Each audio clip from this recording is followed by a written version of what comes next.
Ang mabuting balita ng Panginoon ayon kay San Lucas.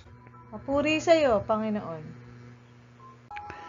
Noong panahong iyon, samantalang dumaragsa ang mga tao, sinabi ni Jesus, "Napakasama ng lahing ito.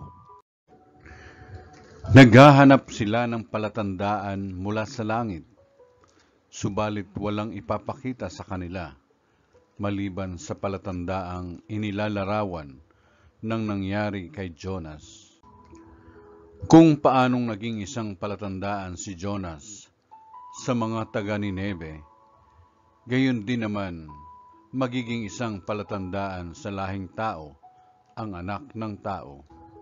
Sa araw ng paghuhukom, titindig ang reyna ng timog laban sa lahing ito, at sila'y hahatulan niya ng kaparusahan. Sapagkat nanggaling siya sa dulo ng daigdig upang pakinggan ang karunungan ni Solomon, ngunit higit na di hamak kay Solomon ang naririto.